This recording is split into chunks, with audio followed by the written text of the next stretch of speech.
Hi hello வணக்கம் welcome back to dream world channel. இந்த வீடியோவில் வந்து பார்த்தீங்கன்னா எதுக்கும் நம்ம ப்ரீமிக்ஸ் வந்து பார்த்து நம்ம ட்ரை பண்ணுறோமே, சரி சாம்பாருக்கு ஒரு ப்ரீமிக்ஸ் இருக்கா அப்படின்னு ட்ரை பண்ணலாம் அப்படின்னு எப்போவோ வந்து ஒரு ஷார்ட்ஸ்லையோ இல்லை ரீல்ஸ்லையோ பார்த்து அதை நான் நோட் பண்ணி வச்சுருந்தேன். ஸோ வந்து அதை இப்போ நம்ம ட்ரை பண்ணலாம் அப்படின்னு தான் இந்த வீடியோவில் வந்து உங்கள் கூட சேர்ந்து நானும் ஃபஸ்ட் டைம் வந்து ட்ரை பண்ண போகிறேன்.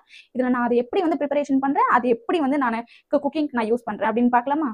வந்து பார்த்தீங்கன்னா நான் அந்த ப்ரீமிக்ஸுக்கு தேவையான திங்ஸ் எல்லாம் இப்போ நான் ரெடி பண்ணி வந்து வச்சுட்டேன். அதனுடைய மெஷர்மெண்ட்டோட சேர்த்து நான் என்னென்னலாம் எடுத்திருக்கேன் அப்படின்னு உங்களுக்கு இப்போ நான் காட்டுறேன். நான் வந்து பார்த்தீங்கன்னா 1 கப் வந்து துவரம்பருப்பு எடுத்திருக்கேன். அதில் 1/4 கப் வந்து மல்லி வந்து நான் எடுத்திருக்கேன், இந்த மாதிரி வரமல்லி. அடுத்து வந்து ஒரு 5 வரமிளகாவும் ஒரு லெமன் சைஸ் வந்து புளி வந்து கொஞ்சம் எடுத்திருக்கேன். இது கொஞ்சம் ரொம்ப வந்து ரொம்ப இல்லை, லைட்டாக கொஞ்சம் ஈரப்பதமாக தான் இருக்குது. ஆனால் இது பவுடர் எப்படி வரப்போகுதுன்னு தெரியல. ஓகே, அடுத்து லாஸ்ட்டாக நம்ம பிளெண்டரில் நம்ம சேர்த்து அரைக்கும் போது இந்த மஞ்சத்தூள் அப்புறம் வந்து பெருங்காயமும் வந்து 1/4 டீஸ்பூன் எடுத்திருக்கேன். அடுத்து நம்ம வந்து 1 டீஸ்பூன் வந்து வெந்தயம் வந்து எடுத்திருக்கேங்க. இதில் வந்து ஒரு இன்கிரீடியன்ட் வந்து மிஸ் ஆயிடுச்சு. என்னன்னா கடலைப்பருப்பு வந்து 1/4 கப் வந்து சேர்க்கணும். ஆனால் நான் இதில் சேர்க்கல. என்கிட்ட இப்போ நான் எங்கே வச்சிருக்கணும் தெரியல. இனிமேல் வந்து வாங்குற அளவுக்கு நமக்கு இப்போ டைமும் இல்லை. ஏன்னா இப்போ நைட் வந்து 2:08 ஆகுது நைட்டு. ஸோ வந்து கடலைப்பருப்புக்கு பதிலாக நான் என்ன பண்ணலான்னு பார்க்குறேன்னா, லாஸ்ட்டாக பவுடராக வந்து நான் இது ரெடி பண்ணதுக்கப்புறம் இட்லி பொடி நான் வந்து வீட்டில் வந்து ரெடி பண்ணி வச்சிருந்தேன். அதில் ஆக்சுவலாக கடலைப்பருப்பு அது வந்து கொஞ்சம் வறுத்து நான் ஆட் பண்ணிப்போம் இல்லையா? ஸோ அதை ஆட் பண்ணிட்டா ஒன்றும் தெரிஞ்சுக்காதுன்னு தான் நினைக்கிறேன். ஆனால் நீங்கள் வந்து 1/4 கப் வந்து கடலைப்பருப்பு சேர்த்துக்கோங்க. இதெல்லாம் தான் இன்கிரீடியன்ஸ். இப்போ இதெல்லாம் நான் என்ன பண்ண போகிறேன்னா ட்ரை ரோஸ்ட் பண்ணி நான் எடுக்க போகிறேன். பாத்திரம் நல்லா சூடாயிடுச்சு. எடுத்து வச்சிருக்கிற துவரம்பருப்பு நல்லா லோ ஃப்ளேமில் நல்லா லேசாக வந்து வறுக்க போகிறேன். இது வறுபட்டு இருக்க இதே டைம்ல இந்த சைடில் நான் என்ன பண்ணியிருக்கேன்னா, அரிசி வந்து புடைப்பாங்க இல்லையா, அந்த முறத்தில் இந்த மாதிரி ஒரு நியூஸ் பேப்பர் வச்சிருக்கேன்.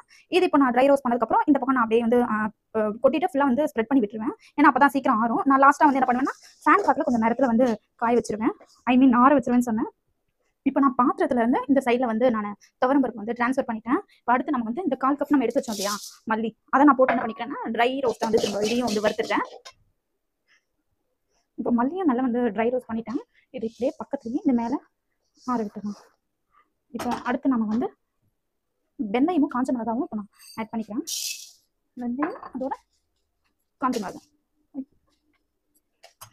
சில பேருக்கு காரமாக இருந்தால் ரொம்ப பிடிக்கும். இப்போ என் வீட்டில் வந்து பசங்களுக்கும் நான் வந்து சேர்த்து செய்யறதுனால வரமிளகாய் வந்து கொஞ்சம் காரம் இல்லாத மாதிரி கொஞ்சமாக தான் நான் எடுத்திருக்கேன். உங்களுக்கு எப்படி காரமோ அது தகுந்த மாதிரி வந்து நீங்கள் ட்ரை சில்லி சேர்த்துக்கிறது ரொம்ப மஸ்ட்டு. இதுவும் நல்ல ட்ரை ரோஸ்ட் ஆயிடுச்சு. ஸோ இதையும் ஆட் பண்ணிட்டு இதோட நம்ம வந்து அடுப்பு ஆஃப் பண்ணிக்கலாம். இது ஆறுனதுக்கப்புறம் இதோட நம்ம வச்சிருக்கிற இந்த புளி அண்ட் மஞ்சத்தூள் பெருங்காயத்தூள் இதை மட்டும் நம்ம பிளெண்டரில் போட்டு ஒன்றா மிக்ஸ் பண்ண வேண்டியதுதான். ஜாரில் இப்போ இந்த இன்க்ரீடியன்ஸ் எல்லாமே வந்து ஆட் பண்ணிவிட்டு நான் இப்போ பிளெண்ட் பண்ணி எடுத்துக்க போகிறேன். இது கூட நான் சொன்ன மாதிரி நம்ம எடுத்து வச்சிருந்த அந்த புளியும் மஞ்சத்தூள் அப்புறம் வந்து பெருங்காயத்தையும் நான் இது கூட வந்து ஆட் பண்ணிக்க போகிறேன். இது ஃபைனல் ரிசல்ட் வந்து எப்படி இருக்கும், உதிரியாக வருமா, இதனுடைய டெக்ஸ்டரில் தான் எனக்கு கொஞ்சம் சந்தேகம். ஸோ ஓகே, நான் என்ன பண்ணுறேன், நல்லா பிளெண்ட் பண்ணி வந்து இப்போ நான் எடுத்துக்கிறேன்.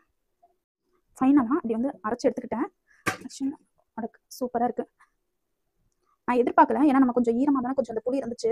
ஸோ வந்து நல்லா ட்ரையாக வருமானு நினச்சி கூட பார்க்கவே இல்லை. சூப்பராக பார்த்தீங்கனாலே உங்களுக்கு தெரியுது, நல்லா செம்ம ட்ரையாக ஃபைனாக இருக்குது. இதுதான் ஓவரால் ப்ரீமிக்ஸ். ஃபைனலாக நான் வந்து இந்த ப்ரீமிக்ஸ் பவுடரை வந்து நான் பிளெண்ட் பண்ணதுக்கப்புறம் இந்த மாதிரி ஒரு கண்டெய்னரில் வந்து நான் ட்ரான்ஸ்ஃபர் பண்ணியிருக்கேன். நம்ம எடுத்த குவான்டிட்டிக்கு இந்த கண்டெய்னர்லையும் ப்ளஸ் வந்து இன்னும் இவ்வளோ எக்ஸ்ட்ரா இருக்குது. இதையுமே நம்ம வந்து குக்கிங்க்கு நம்ம வந்து யூஸ் பண்ணிக்கலாம். அது மட்டும் இல்லை, ஆக்சுவலாக இதனுடைய ப்ரிப்பரேஷன் வீடியோ வந்து இதில் நான் எப்படி சாம்பார் வைக்கிறப்ப ப்ரீமிக்ஸ் வந்து அதாவது இன்ஸ்டண்ட்டாக நம்ம ரெடி பண்ணுறோம் அப்படின்றத நம்ம நெக்ஸ்ட் வீடியோவில் பார்க்கலாம்.